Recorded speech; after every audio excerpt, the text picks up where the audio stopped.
So second part na tayo ng ating problem solving. So sagutin natin yung problem number 4. A parallel force system acts on the lever shown. So ang requirement is determine the magnitude as well as position of the resultant. So titingnan natin yung configuration natin. Lahat ng mga forces natin dito na nag-act is actually vertical. So meaning say ganito. So since hinanap natin dito is yung resultant. Ang resultant kasi is labeled as the single force that may represent 2 or more forces. So in this case, you have 1, 2, 3 as well as 4. So posible daw na yung force natin na vertical dito ay palitan natin din ng isang vertical component of force, producing the same effect, no? So kung vertical siya, vertical siya. Horizontal siya, horizontal siya. So another one is, since lahat ng forces natin dito nag-act sa particular side ng pinaka-lever natin dito, meaning, pag na-determine na natin yung magnitude ng resultant, pag ni-relocate na natin o hinanap na natin yung value ng resultant, makikita natin siya somewhere dito sa portion ng pinaka-lever natin. So, tingnan natin, no? So, since yung forces natin dito are considered to be vertical, lumalabas, pag pinalitan natin siya ng isang single common force, lumalabas na yung resultant force natin should also be vertical. So, to prove this claim, gamitan natin ang formula. You have R is equivalent to square root ng summation forces of x squared plus summation forces of y squared. So, since wala tayong x component ng force dito, yung part na to is labeled as 0. So, meaning, ang resultant force natin, tama, no? Ang resultant force is natin dito for this particular problem statement is summation of all forces considered to be vertical. So summation forces vertical, all positive forces going up, negative 30, negative 60, plus 20, minus 40. So yung corresponding sign conventions niya are decided upon the direction of the corresponding arrowheads. Ang corresponding summation of forces of y natin is found to be negative 110 pounds, or yung value ng resultant natin is equivalent to 110 pounds acting downward. So, resultant force natin siya. Now, to locate the direction of the resultant force, so, tingnan natin figure, no? So, since meron tayong mga corresponding perpendicular distances dito, pwede natin siyang gamitan ng moment of a force. So, again, i-reiterate ko lamang na yung moment of a force, ginagamit naman to for problems or for configurations wherein may corresponding perpendicular distances or distances yung mga corresponding forces. So meaning, kung wala mga distances yung mga corresponding forces natin, hindi pwedeng gamitin yung moment of a force. So try natin gamitin yung moment summation. So ito siya, no? So moment of the resultant, so respect it sa location at A. So tingnan natin, no? So ilan ba yung possible locations kung saan tayo po pwede mag-take na moment summation? So yung pivot at A, 1, 30 pound na load at 2, 60 pound na load at 3, 20 pound na load at 4, yung direction na resultant at 5, yung 40 pound na force at 6. So ibig sabihin, in all, you have 1, 2, 3, 4, 5, 6. You have 6 possible locations kung saan tayo po pwede mag-take na moment summation. So, ang basa natin dito is sigma or summation of the moment of the resultant respect do sa pivot or location at A. So, dapat tandaan, moment is described as the product between force multiplied by the perpendicular distance. So, moment of the resultant respect sa A is you have the resultant value multiplied by the perpendicular distance taken from A is equivalent to positive 30 perpendicular distance, positive 60 perpendicular distance, minus 20 perpendicular distance, plus 40 perpendicular distance. So, tingnan natin, no? So, ikot tayo clockwise, magmula sa A, 30 positive, 60 positive, 20 sa lubong, negative. Yung resultant force natin, sabi, going down. So, sabihin, papunta siya sa baba. So, meaning say, since along sa direction ng turning motion, it is labeled as positive. So, 40, pag nag-take tayo na summation forces going na clockwise direction, lumalabas, summation moment pala, no? Rather, no? Ang 40 pounds natin is labeled as positive. So, label na natin yung mga corresponding values natin accordingly. Ito siya. So, pag simplify natin, you have 110 na pound of force. Ito yung resultant value. Perpendicular distance o distance of the resultant from A is equivalent to 600 pounds. So, para makuha na natin yung perpendicular distance ng resultant magmula do sa location at A, you have 660 divided by 110 pounds. So, meaning say, ang perpendicular distance ng pinaka-resultant natin magmula sa A is found to be at a value of 6 feet. So, ito siya. So, yung direction o location ng resultant natin, to be precise, is located 6 feet away from A. Now, to check kung tama or mali, so, we still have 5 remaining locations, ano? So, ginawa natin ang moment equation yan. So, in this case, ano, magtitake tayo ng moment summation dito naman sa location ng 30 pound na load. So, from 1, 2, 3, 4, 5. 1, 2, 3, 4, 5. So, from 5 possible forces na pwede natin locate to sa tinutukoy nating moment equation, malulocate na lang natin dito is 4 possible forces para sa ating moment summation. So, paano nangyari yon? Kasi since nag-take tayo ng moment summation doon sa location ng 30 pound na load, meaning say, yung 30 pounds na to, wala siyang magiging corresponding perpendicular distance mula doon sa location niya. So, in that case, lumalabas, you have 1, you have 2, you have 3, you have 4 possible forces na pwede lamang natin i-locate dito sa ating moment of the resultant. So, once again, moment of the resultant with respect dito naman sa 30 pound na load location. So, ikot tayo. So, tingnan natin, no? So, since yung direction ng arrowhead ng pinaka-resultant natin is along do sa turning motion, nilabel natin siya as positive. So, ganun din sa mga respective forces. Pagka along, positive, 60 pounds, along, positive, 20, opposite, negative, so 40, along, positive. So, simplify na natin yung corresponding equation. Ito yung bibigay niya. 110 pound na resultant multiplied by the perpendicular distance of the resultant magmula sa 30 pound first na load location is equivalent to positive 440 pounds. So, in this case, you have a perpendicular distance of 4 feet kung susukatin natin siya magmula doon sa location ng 30 pound na load. Yan. So, tama pa rin siya, no? Compared doon sa previous one. So, ganun din yung mangyayari doon sa mga succeeding moment equations natin. So, once again, you have 1, 2, 3, 4, 5. 5 possible forces. Pag nag-take tayo ng moment summation dito sa may location ng 60 pound na load, lumalabas, hindi magiging part ng moment equation itong ating 60 pound na load kasi wala naman siyang perpendicular distance. So in this case, ano, pag sinimplify na natin yung ating moment summation, ang corresponding perpendicular distance ng resultant natin magmula naman dito sa 60 pound na load is equivalent to 1 feet. Ganun din dito. So, pag kinuman natin yung perpendicular distance ng resultant mula doon sa location ng resultant, dapat na lumalabas na value niya should be 0. So, in this case, ano, so, moment of the resultant with respect to sa location ng resultant, all forces going the clockwise direction are considered to be positive. So, in this case, ano, ang resultant natin, ang resultant multiplied by the perpendicular distance of the resultant. So, since ang location ng resultant natin, since kukuha na natin ang perpendicular distance ang location ng resultant natin at manggagaling sa mismo location ng resultant, ang perpendicular distance niya is 0. So, ito naman yung mabubuo natin equation doon sa pinaka-right side. So, once again, kung yung left side natin is equivalent to 0, pag sinimplify natin yung right side naman to, still, ang value niya is equivalent to 0. So, in this case, ang perpendicular distance ng resultant magmula sa location ng resultant is found to be 0. So, ito naman yung succeeding moment equations natin, magmula naman sa 20 pounds. So, ang distance niya is equivalent to 1 feet. 1 feet magmula do sa location ng 20 pounds. So, lumalabas tama pa rin siya kung compare natin dito sa previous isolations natin o illustrations. Ganun din dito sa moment of the resultant natin, magmula naman sa ating 40 pound na force. So, lumalabas ang perpendicular distance ng resultant natin is found to be at a value of 5 feet. So, moving on with our next problem, which is problem number 5. Determine the resultant of the 4 parallel forces and its location acting on the rocker arm shown.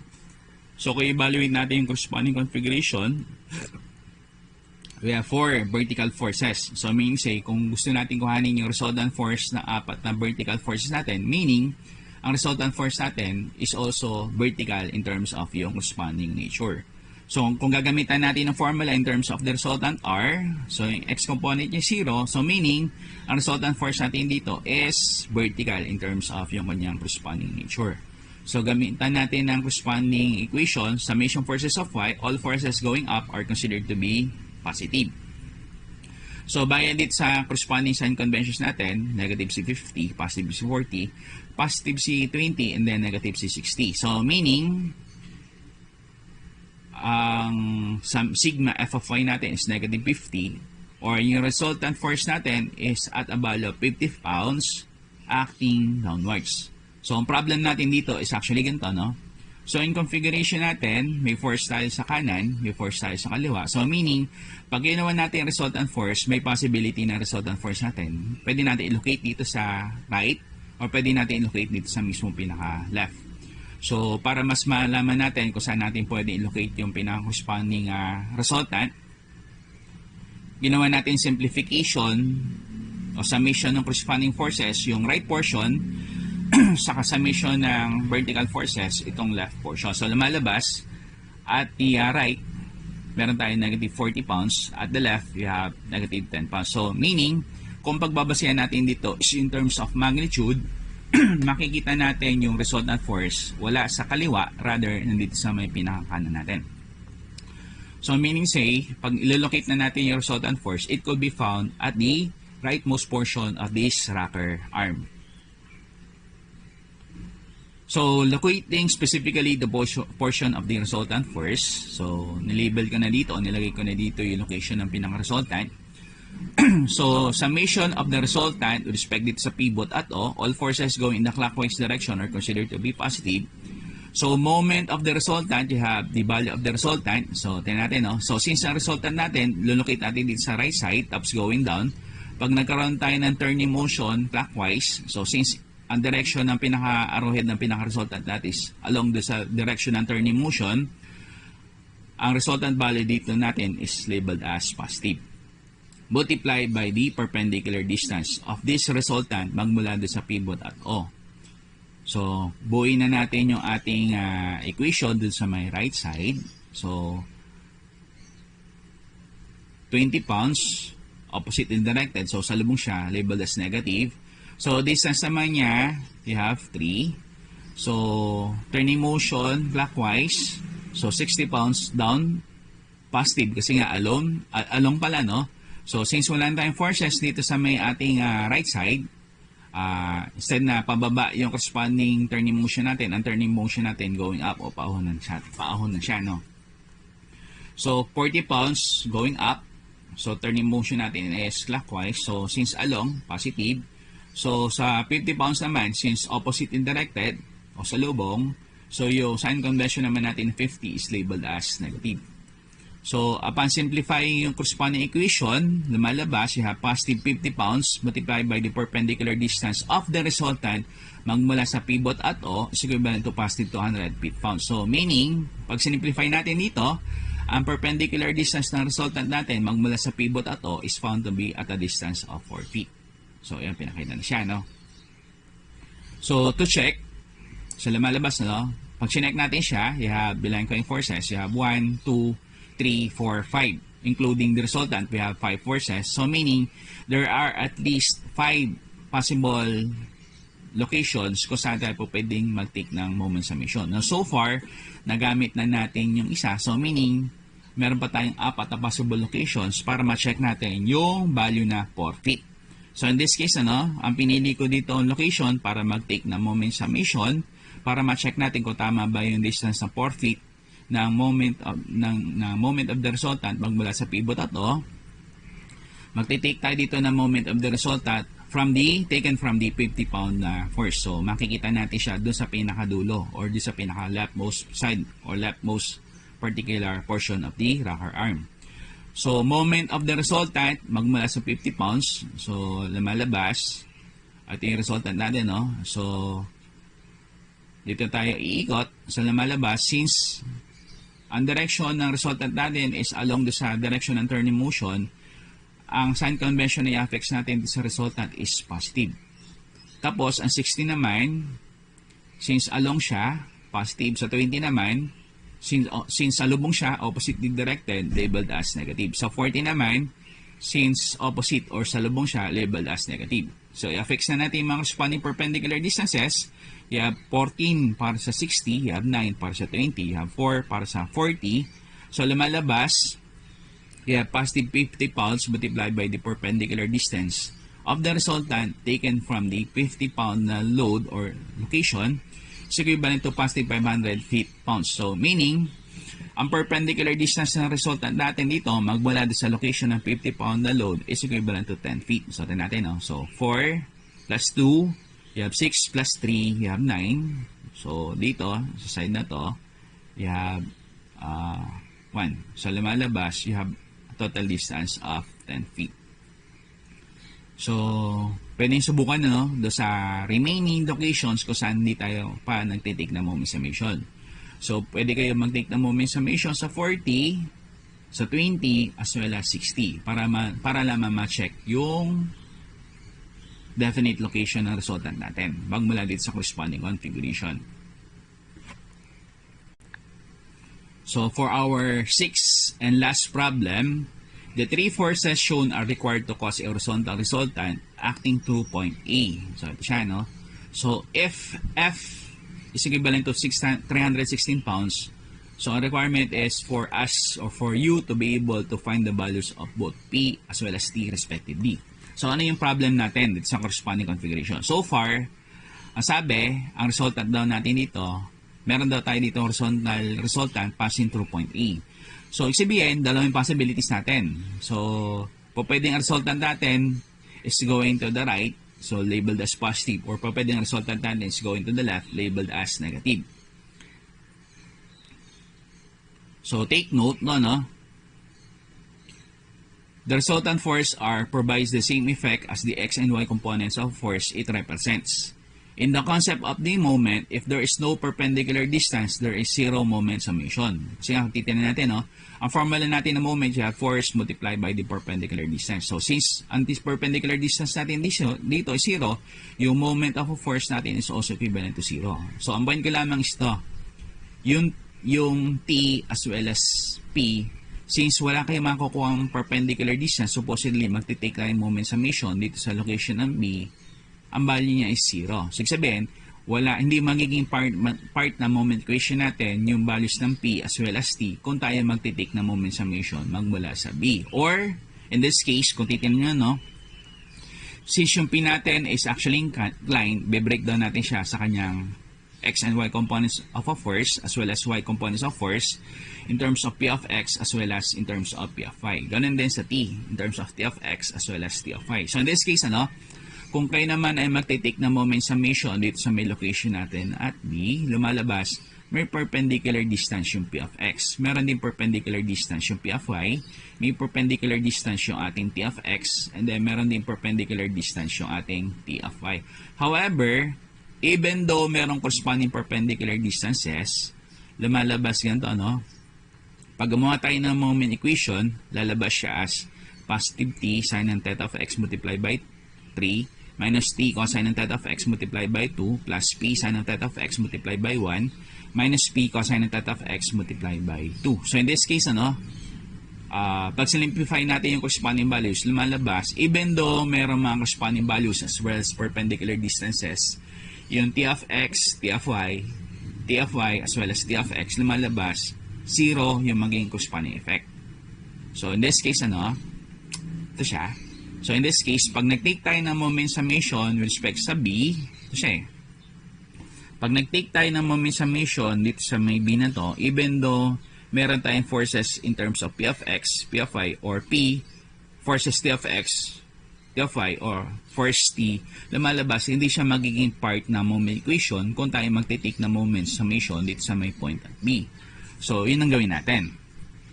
So, by taking moment summation at B, siya, moment summation at B, all forces going the clockwise direction are considered to be positive.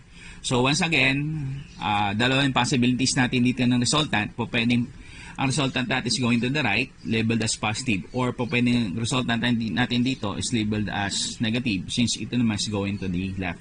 So, in this case, mag-affix muna ako dito temporarily na either positive or negative sign convention on the part of R. Tapos yung 316 of x at 300 of y, meron tayong positive sign convention kasi nga meron siyang definite direction.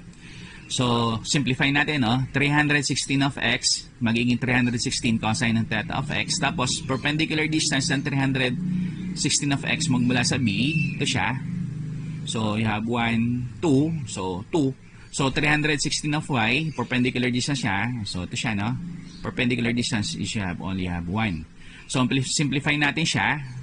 Itong part na to, magiging ganito. So, ang simplified value natin dito sa may right side, you have positive 499.6398 pounds. So, meaning say, ang resultant force natin should have a positive sign convention. So, since ang resultant natin is actually horizontal, para maging positive, ang direction niya is going to the right. So, meaning say, meron tayo dito ngayong final judgment ng resultant force is directed going to the right.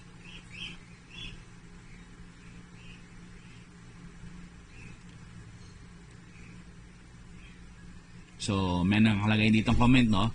If a force resides at the location where you are to take moment summation, that force will not be part of the moment summation because of the zero perpendicular distance. So, ang point lamang natin dito is ganito, to solve for the values of t as well as p respectively, pwede tayong mag-take ng moment summation at c as well as moment summation at d. Pag tayo ang nag-take ng moment summation sa C, makukuha natin yung value ng P. Pag tayo naman ay nag-take ng moment summation sa D, makukuha naman natin yung value ng T. So in this case, unahin natin yung moment summation at D. All forces going in the clockwise direction are considered to be positive. So pag nag-moment summation tayo dito sa D, yung forces natin malolocated sa location na to, mawawala. Kasi nga wala siyang perpendicular distance. So ano yun? So either P o either P of X as well as P of Y. Another one is ito, yung T of X natin, kung titignan natin yung pathway o line of action niya, papunta doon sa location na D. So, meaning, once again, walang perpendicular distance yung T of X kung tayo magte-take ng moment summation at D. So, lumalabas, makukuha lamang natin yung Y component ng T as in T of Y. So, moment summation at D, all forces going in the clockwise direction are considered to be positive. Ito yung mabubuo na the equation. So, since yung resultant natin, napag-decide na tayo na to is going to the right, so, ang turning motion natin is clockwise. So, since along, doon sa turning motion, lilabel natin siya as positive. So, yung TY naman natin, ikot tayo, magmula dito sa may D. So, ikot. Yan. So, yung TY natin, since in direction ng turning motion natin, which is clockwise, is along doon sa direction ng TY, yung TY natin is labeled as positive. So, in terms of 316 of Y, so, since ang direction ng pinaka-turning motion natin nagko-coincide sa direction ng pinaka-arrowhead ng 316 of Y, ililabel natin siya as positive 316 of Y. Ganon din dito sa 316 of X.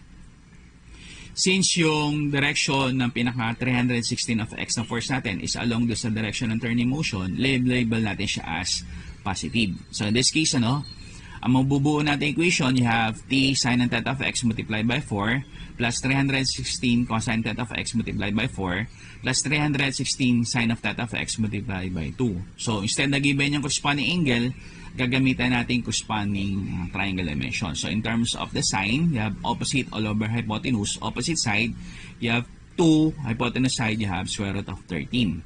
So, cosine ng theta of x para naman sa 316. Cosine theta of x, you have adjacent all over hypotenuse. Adjacent side, you have 1. Hypotenuse side, you have square root of 10. Sine ng theta of x para naman sa 316. Sine ng theta of x, you have opposite all over hypotenuse. Or you have 3 all over square root of 10. So, i-affix na natin mga corresponding values, Ito siya. So, kuhanin natin yung value ng T. So, yung T natin, you have 225.1845 pounds. So, nakuha na natin yung value ng T. So, from two unknowns, ibig sabihin, pwede na natin kuhanin yung last unknown. So, yung last unknown natin is yung value ng P. So, gaya ng sabi ko sa inyo, pwede tayong mag-take ng moment summation either at D o kaya sa C.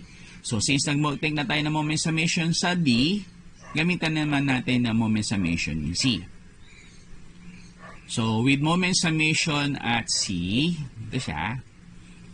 moment summation na C, ibig sabihin, lahat ng forces natin na makikita sa location ng C, in terms of T of X o kaya T of Y, hindi siya magiging part na moment equation kasi nga wala siyang perpendicular distance. O yung mismong resultant force ng T of X saka T of Y in terms of T, mawawala din sa moment equation. Same thing din dito sa P of X. So since yung pathway o line of action natin ng P of X, may titrace din natin sa location ng C, ibig sabihin, hindi natin malilocate yung value ng P of X do sa moment summation natin in terms of moment summation at C.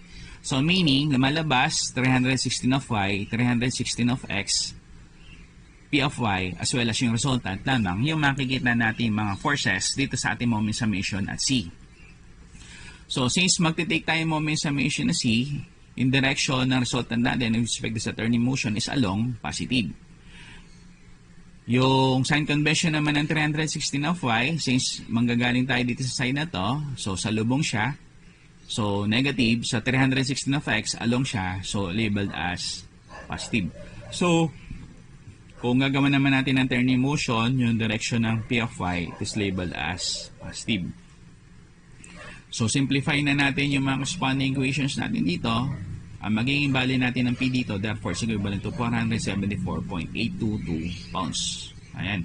So, check natin yung corresponding values, kung tama ba or mali. So, in this case, nag-check ako using moment summation at E. So far, nagamit na natin yung locations at B,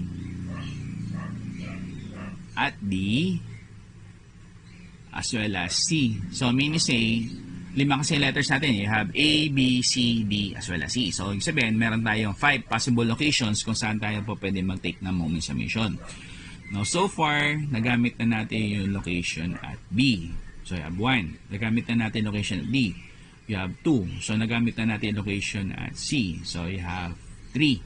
So, in this case, para mag-check tayo, meron na lamang tayong 2 remaining portions para makapag-check ng ating obtained values of P as well as D. So, gagamitin natin yung location at E. So, meaning, pag nag-take tayo ng moment summation at E, lahat ng forces na makikita natin sa E, mawawala siya. Yun yung reason kung bakit nawala si 316 pound na resultant force na single force o nawala yung 316 of X as well as 316 of Y. So in this case, ilan ba yung magiging corresponding forces natin na bubuo? Supposedly, magte-take tayo moment summation respect sa E. So resultant 1, P of X, you have 2, P of Y, you have 3, P of X, you have 4, then P of Y, you have 5. So meaning, 5 yung possible forces natin. Supposedly, magte-take tayo moment summation with respect to sa location at E. So, pag nag-take tayo moment summation at E, since sa lubong, yung corresponding turning motion natin respected sa location ng pinaka-resultant natin, it is labeled as negative. So, again, para hindi kayo malito, gagawa natin ng dividing line itong location natin at E. So, para malaman nyo kung kayo ba ay mag-shift na ng turning motion doon sa kabilang side o doon pa rin tayo mag-locate ng turning motion. So in this case, kung turning motion natin is clockwise, wala nang force dito sa may tapos portion, magro-rotate tayo, papunta na tayo dito sa may kaliwa, ang sign convention ng R natin is found to be negative. Tapos, ang sign convention ng P of X natin sa lubong, so ito siya, is labeled as negative. Ang sign convention ng P of Y natin is along, so labeled as positive. So sign convention ng T of X naman natin, since sa lubong siya, or oppositely directed, lilabel natin siya as negative. So, ang T of Y naman natin is along do sa direction ng turning motion natin, lilabel natin siya as positive. So, simplify na natin yung ating nabuo o na-generate na moment equation.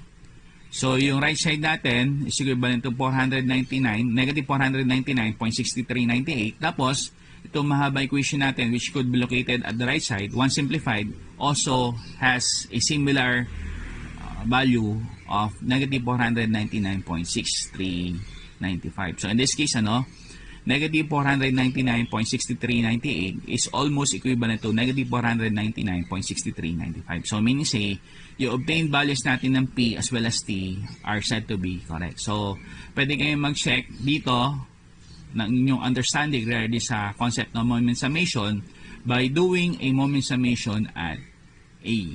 So, dapat ang mabubuo nyo moment summation dito, yung left as well as right side should all be equivalent to 0. So, ayan. So, hopefully, naintindihan nyo yung concept natin.